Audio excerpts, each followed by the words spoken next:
Welcome to the Pineapple Pin of the Hot Wife Life podcast. On today's podcast, I'm going to tell you a tale of two Sundays.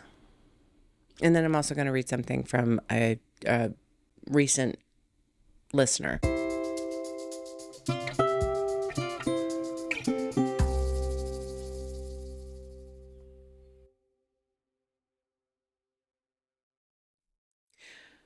All right, so I had a date with a guy that I have known for a while. I met him at one of our parties, and he actually met. I had a threesome with him and Andrea. That's him. We're gonna call him K. Okay, so, and when I say date, I literally don't mean dinner and a movie, wine by the river, watching the sunset. I don't mean any of that. I don't mean anything that could slightly be construed as romantic. I literally mean I invited him over to my house to fuck. And that's the extent of my date. Okay, so I invited him over, and he was supposed to be there earlier than he got there, and he didn't get there until he was about 40 minutes late.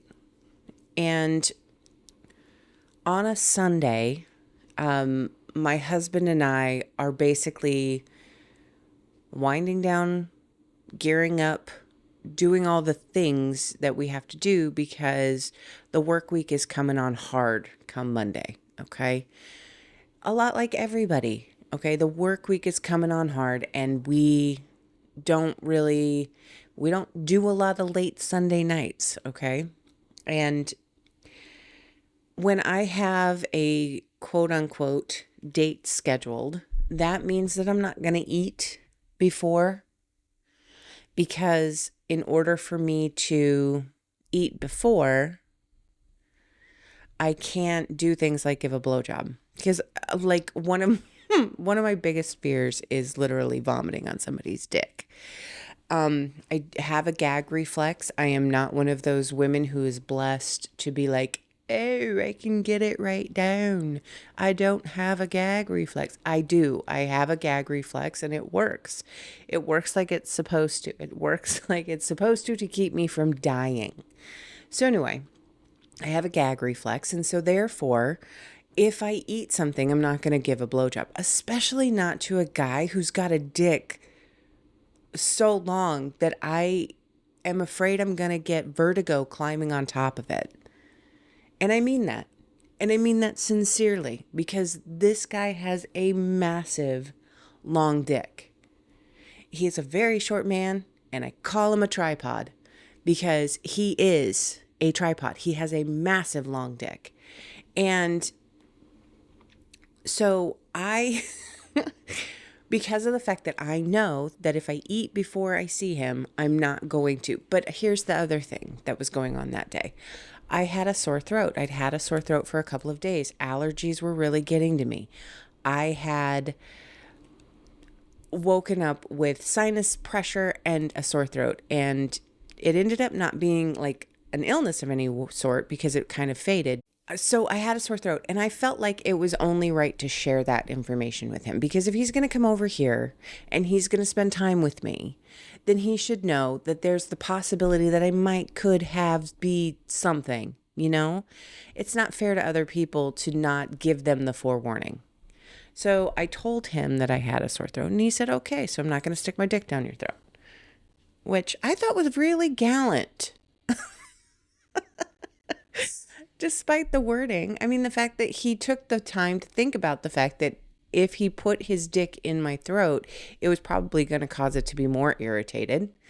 I felt that was really sweet. So he came over, and like I said, the man is a fucking tripod, and he has the girth to match. I mean, he has like, wow, he's a tripod for a reason. It's a third fucking leg. So he and I are fucking, and it is good. I mean, it is good, like mostly missionary, because let's be honest. This guy does not get um he he can't fit in a lot of positions. So, I have to find ways to, be a little bit more open, be a little bit more accommodating. And we had such a great time though. But he is very intense when he fucks. He's very intense, like eye contact and growling, and it's all very, very hot. And I personally like I like a little dirty talk. Um I like a little animalistic. I like that stuff. He and I have a very good rhythm. Now, he's probably not what I would consider the bull of my dreams. He's just not. He's not. We haven't delved that deep into my personal desires. And because we haven't delved that deep into my personal desires, we don't have that kind of shorthand. And there are some that I do have a great shorthand with, and that I need to get back in touch with Jeff. That's all I'm saying. And it was great. It was a lot of orgasms. It was a very short period of time. But the crazy thing was, okay, so I'm literally fucking him, and it starts raining. And then I have an orgasm. One of those orgasms that is just sort of like waterworks. And as I'm floating through the haze of my orgasm, I hear a weird rumbling, and it pulls me out for a second. And I am trying to figure out what the hell is going on, because that is a weird noise, and I want to know where it's coming from, because I'm a very cautious person. Okay. I need to know what's happening in the world around me, because of the fact that I come from a lot of trauma. So I'm not going to lie to you and tell you that I am not ever present cognizant of what is happening around me. Even when I'm fucking sleeping, I can usually tell what's going on. And I know when a noise wakes me up. I know what it is. I know where I'm at. I know everything as soon as I wake up. It is a trauma response that I have built throughout the years. So, no matter how safe you get, you never forget your childhood, right? So anyway, so I hear this noise, and I'm literally looking around, and I'm like, what the hell is that? And I looked at my husband, and I said, was that thunder? And he goes, yes, it was. And I said, did I create that? As a joke, because I thought I was fucking funny. And he was like, no, babe, I don't think that was you. But then we started fucking again. And as soon as I had another orgasm, let the thunder roll. Every time I had an orgasm, thunder would roll. It went on like that for like 15 or 20 minutes. Every time I had a fucking orgasm, the thunder would roll. And at some point you start to think, is it me? Because I mean, come on. And then one time I had an orgasm, and I literally paused to wait. And it took about 10 seconds, but then the thunder rolled.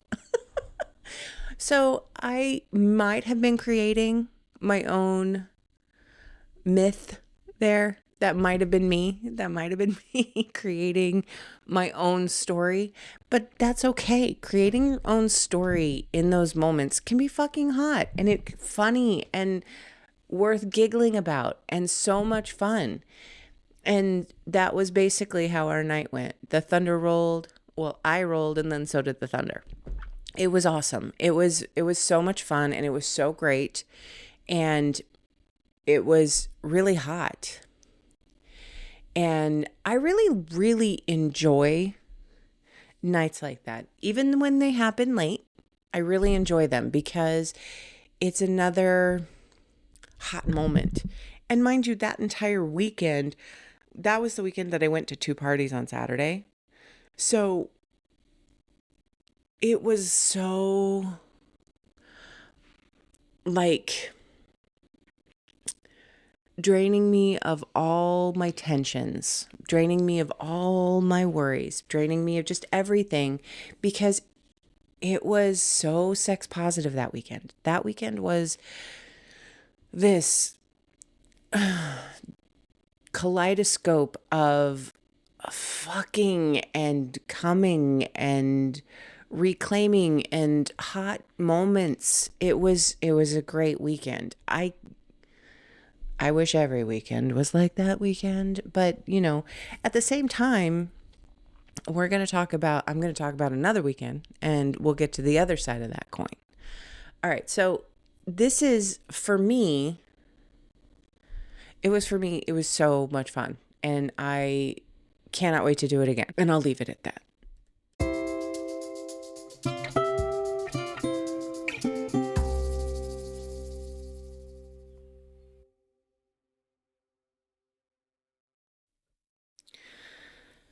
So we had a long weekend, 4th of July, which was on a Friday for thank goodness, because a Wednesday, 4th of July is like coitus interruptus. It's like you got to go to work 2 days. You take off 1 day. You can't do anything on your 1 day off. And then you go back to work for 2 days. It's a midweek clusterfuck is all I'm going to say. So this year it was on Friday and it was glorious. So my husband and I spent the weekend together all weekend. And because of the fact that 4th of July tends to be this like traveling day, it tends to be everybody's got plans kind of day, it tends to be a whole weekend of plans. Nobody really does a party or does an activity. And even if they did, my husband and I would be hard pressed to want to go. And that's because of the fact that we're not great at driving on drunk holidays. Ever since we had kids, we were like, I have to get home to them. So we don't really go out on drinking holidays, or as we call it, amateur night. So because of the fact that it is a notorious drinking beer in the sun kind of day, and people lose track of how drunk they're getting, it tends to be a lot of drunk drivers on a holiday weekend like this one. So we just try not to go out. And that was our motto. And so we decided to stay in. And this was one of those weekends where I was grateful that we had zero plans, that we were not going anywhere, that nothing was happening, because sometimes you need that. Sometimes you need to recharge your vanilla battery, your vanilla life. You need to sit in the same room and share time with your person. And it's okay to not be out there skating in the wildlife. Okay. For me, it was an amazing weekend, like legit amazing. My husband and I, we did things that we really needed to get done. And then we took 2 entire days to sit together and reconnect about all of the things that we wanted to get accomplished, reconnect about all the things that we wanted to do, and just reconnect.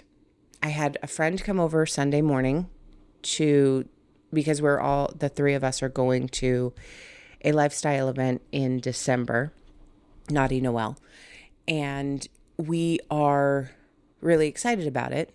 And so the three of us are going together. My friend O, my friend Scoot, who's been on the podcast before, she's coming with us. So we are really super excited about, and we were signing up for that, and we were getting everything taken care of. And then we started, and then I got a text from Josh, and he was like, hey. And I was like, hey. And he was like, you around? So I agreed to see him. And so he came over late Sunday afternoon. And this is what I'm talking about. This right here is, I've had this really relaxing weekend where I didn't have to be anywhere. I didn't have any plans. I didn't have a schedule I needed to set to get. I could just lounge around and do abso-fucking-lutely nothing. And it was beautiful. And it was wonderful. And it was yes. So my husband and I were hanging, and Josh came over. And it has been a very long time since Josh and I hung out. And the reason for that is because I have cock-blocking children. I have cock-blocking contractors. I have cock-blocking lifestyles going on right now that is so fucking frustrating. But I have every single time I've set up a date with this gentleman, I have been cock-blocked. And it's like, I can't win for losing. So finally, I've got a day, I have no interruptions, and I can finally get some dick from Josh. So I agree. He comes over, and it has been so long that he and I are both like, good goddamn. And we fucked. And I'm not talking about even our normal. Like, he was like, I am hungry for this, and we are going to do this thing. And he fucking kept eating my pussy. And I was like, thank you. Okay. So let me start at the beginning. We started in missionary. He ate my pussy, and then he fucked me. One leg hooked over his arm, one leg hooked around his back. We are fucking, and literally, I'm making a mess. And he's like, there she is. This is what I've been missing. I have been missing this. And then he decides he wants to take me from behind. So I move into position, and he is fucking me at the edge of the bed, doggy style. Face down, ass up, legs spread. And he's fucking me. And it is going very well. But I need to push him out in that position in order to get some of the pressure from all of that cum, like, building up in there. So he wasn't really super happy with me pushing him out. So I moved positions, and I brought my knees together, my ass down, my head up, and my back arched.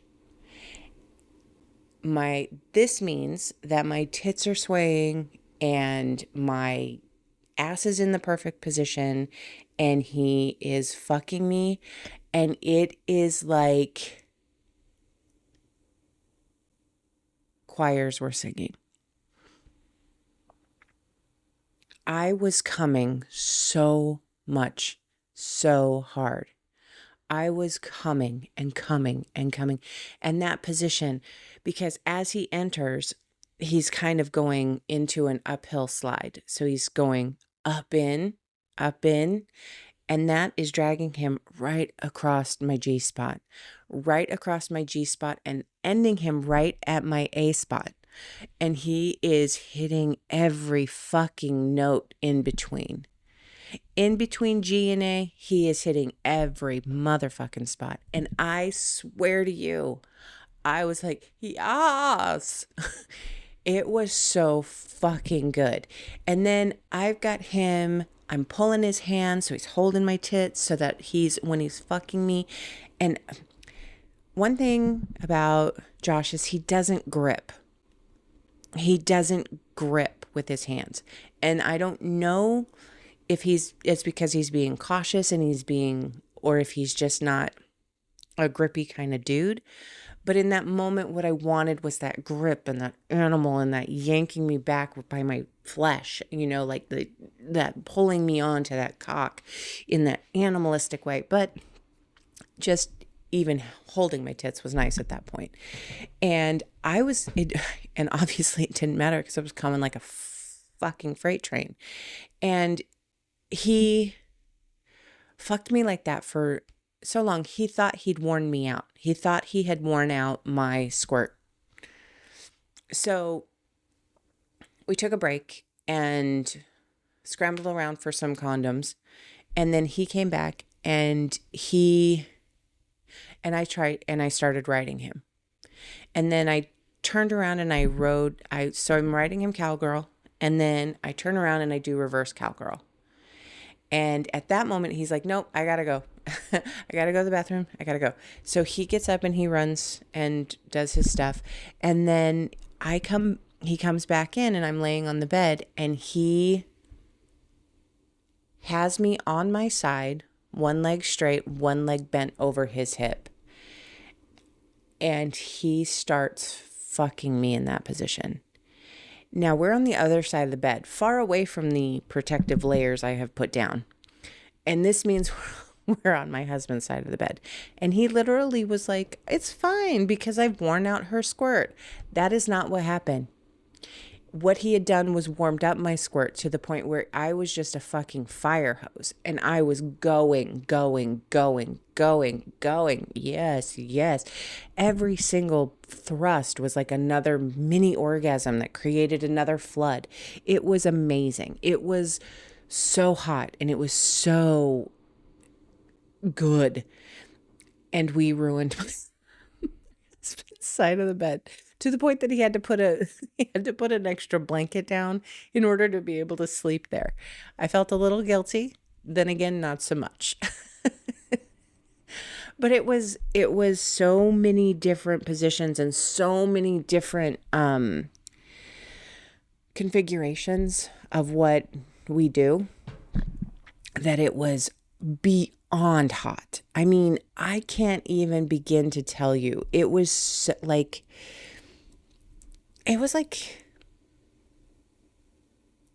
reconnecting. It was this moment when you have this shared history, but it's been so long that it becomes a little bit of a mystery. And then and now all of a sudden you feel comfortable enough to explore new things, but you're not stuck in a pattern somewhere.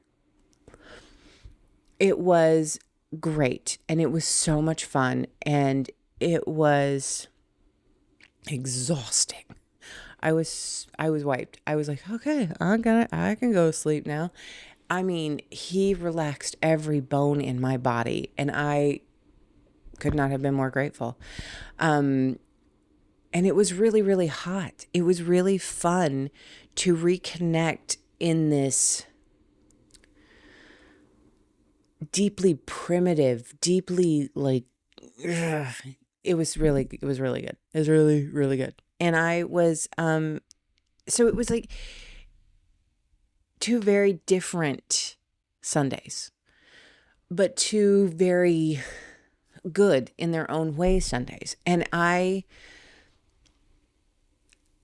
think that you can understand why there's pleasure in both, why the pleasure from capping a weekend of hedonistic pleasure with a tripod is good. And capping a weekend of lazy, quiet reconnection with some long lost dick is also super important. It all makes sense and it all works. And of course, anytime that you're getting lifestyle sex is crazy and fun and wild and gives you that exhilaration. And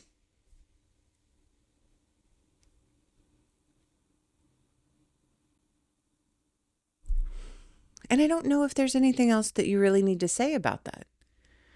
Because lifestyle sex is,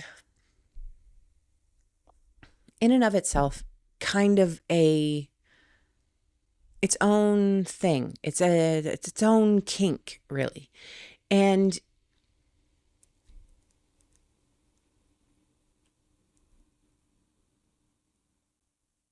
the societal morality of it brings a new layer of heat to it, even if it's completely consensual in your marriage. There's something that other people would judge about it. Okay? So the fact that you are subverting normal society rules gives you an added layer of heat to this act that in and of itself is pretty hot. So there are so many layers to lifestyle sex, and there are so many layers to, because it is all of the heat of the cheat, but without any of the guilt. It's the excitement of the new with the comfort of the old. It is all of those things, and the fact that I have an audience, and the fact that I have this, all I have are people surrounding me that want to give me pleasure. And I'm going to speak to the women right now, because I know you're out there, and I know that you're listening, and I know that you're like, but imagine that for 45 minutes, everyone in the room is focused on what you need, instead of asking you for what they need. Just take that in for a second.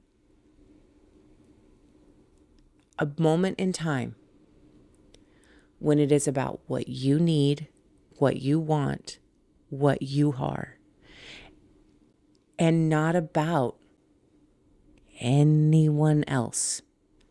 Not about what they need, not about their pleasure.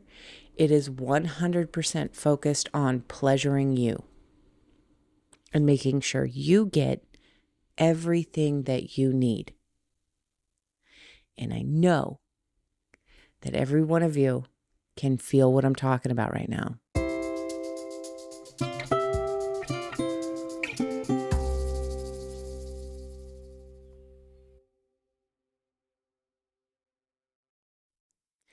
Okay, so I'm going to read a thing that I got from a new listener.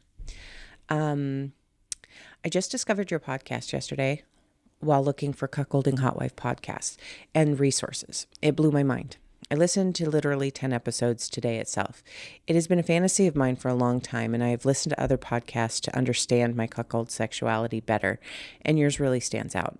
Thank you, by the way. I'm happily married to my lovely and gorgeous wife, and I have discussed my fantasy with my wife a few times. She is a BBW just like yourself, and it is so refreshing to hear your perspective on this lifestyle and how empowered you are as a hot wife.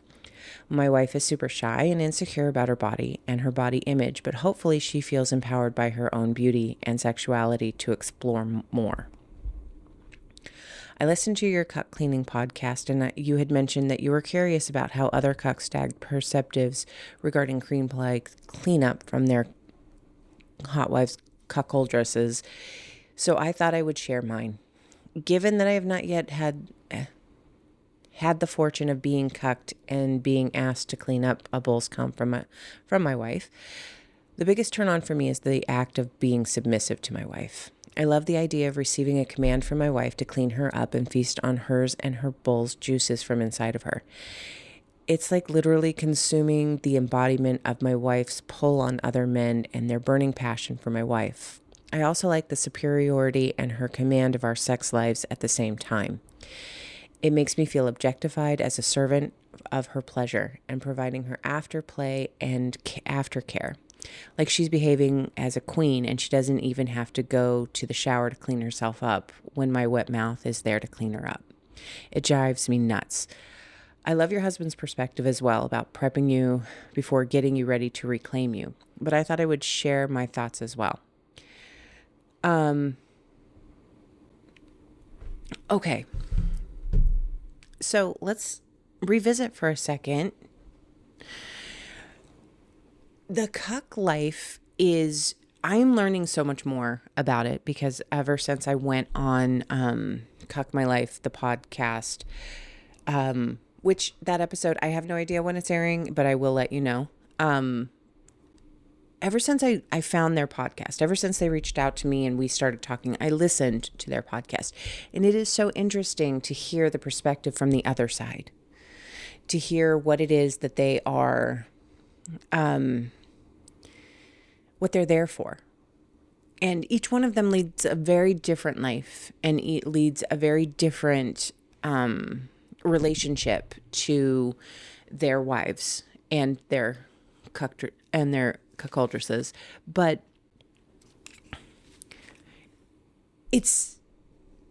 there's some common themes that run through. There's a lot of that cuck angst, and learning more about it myself has given me a perspective on it that I didn't have before. A lot of things were explained to me that especially sexually, a lot of men are looking for female-led relationships, for a little bit of time off from being the head of the household. They're looking for a little bit of time off from being the one who has to make so many of the decisions. And believe me, I get it. I understand it entirely. And I'm starting to feel myself more in a lot of ways as more of a switch, as more of a taking the lead at times when that's necessary, and taking the submissive role at times when that's necessary, and not feeling the angst of it, not feeling the self-consciousness of it. Okay, because here's the thing, I do take the lead in a lot of things that I do in my life. I take the lead, I take the forefront. I don't ask for a lot of help. I am gonna go it alone because asking for help can be very disappointing. So I tend to be like, I need to get some shit accomplished, and rather than wait for other people, I'm going to just get it done. And those are the times when I'm really deep in that I need to feel submissive, that I need that power stripped back and all of that decision making stripped away so that it's just me following commands and getting pleasure for it, and just letting someone else take that lead. But my husband is in the exact same boat. He spends his entire day making decisions, sending people here, doing this, making sure that gets taken care of, following up on that, managing this, taking care of that. He spends all of his time making decisions for so many people that sometimes it's nice when I look at him and tell him, hey, get down there and clean this pussy up. Get down there and lick away the evidence of somebody else. Get down there and realize that somebody else has been here, and that happened because you wanted it. Get over here and lick away the evidence of your desires being met. Taste that on your tongue and then fuck me. Taking that strong, dominant role in that particular moment, for me, it's really hot. It's really good. It's really empowering. It's really gratifying. But having a bull step in and say, okay, I want you to suck my dick now. And I'm like, okay, that's great too. So I'm starting to feel that as my relationship to the lifestyle blossoms, that I am feeling my power and my submission. I'm starting to feel both in a way that is so incredibly organic and intrinsic that I don't need to be one or the other. Each relationship will define itself, and I can either let go or take the reins. Those are my options. And that for me is empowering in its own way. It releases me from any sort of defined role that I must play and gives me the opportunity to explore more. I think that cuck cleanup is one of the few places where you can truly see those relationships manifest. I'm excited to know even more about myself, to know even more about my different sides. I am so grateful that I have had the opportunity to find my personality, my truth. No matter when it comes, it's always this epiphany. It's always this breath of fresh air. It's always this release of expectations and having to stick to some defined little cube. I'm so glad that I've been on this journey for as long as I have, and that my husband has explored this journey with me. And sorry, some of this shit is coming to me real time. And you're here for it. So thank you. I am glad that I have found the lifestyle that has given me the ability to find that to find the strength to look inside and see what's really there. To peel back all of the layers of morality and societal expectations and see what's really truly there. And see where it is that my power lives. Because it's easier to go through life when you know truths about yourself. It's easier to understand and quell the demons that reside within you if you know how to. If you know their triggers and you know how to ease them. it, and this whole thing has opened my eyes.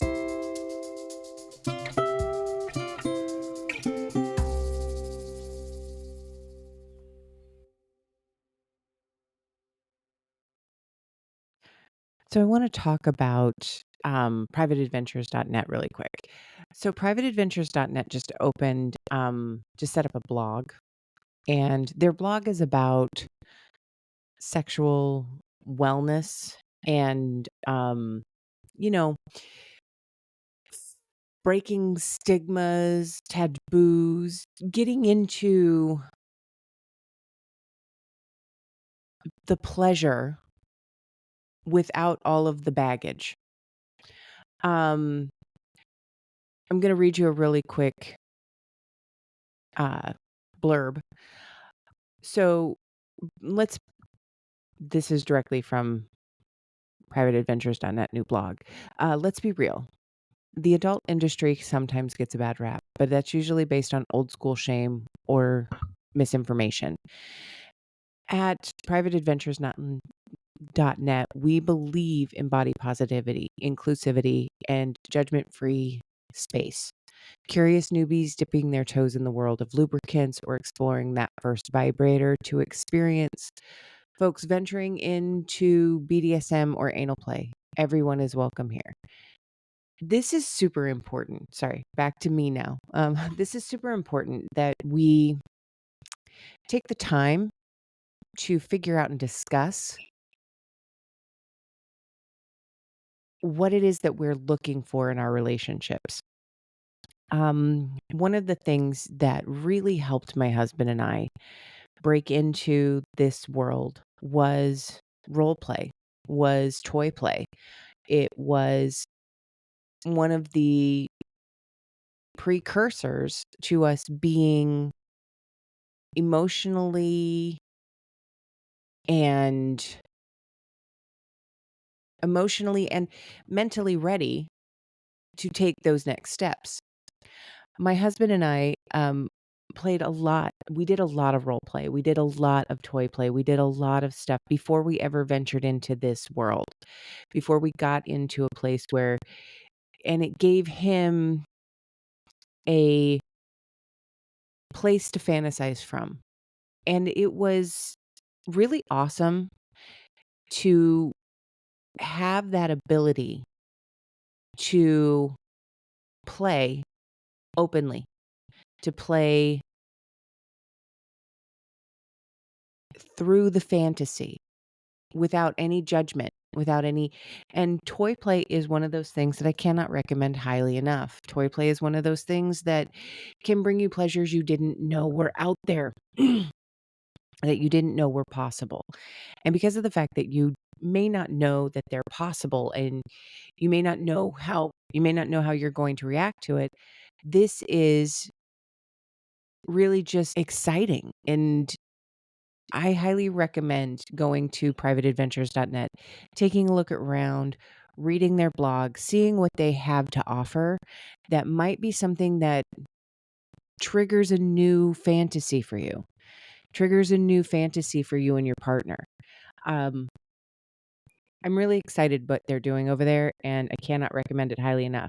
If you do stop by, please make sure you use the promo code PineapplePinup10 to let them know that I sent you.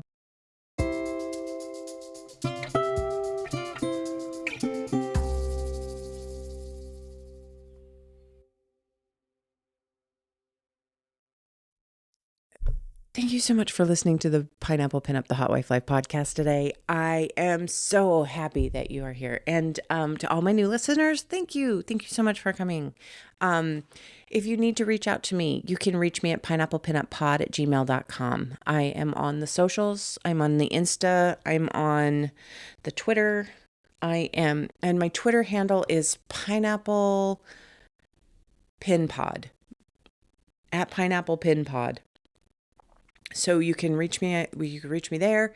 You can reach me. I'm setting up I have my Patreon set up, and I'm going to have some bonus content on there. And I'll let you know when I have it all set up and the paywalls and all that stuff. and none of this is going to change. I'm going to still be exactly who I am right now, where you're finding me, but I'm just going to add the second layer so that way, if you want to support the podcast, you can. But anyway, feel free to reach out to me because as you can tell, I love hearing from people. Thank you.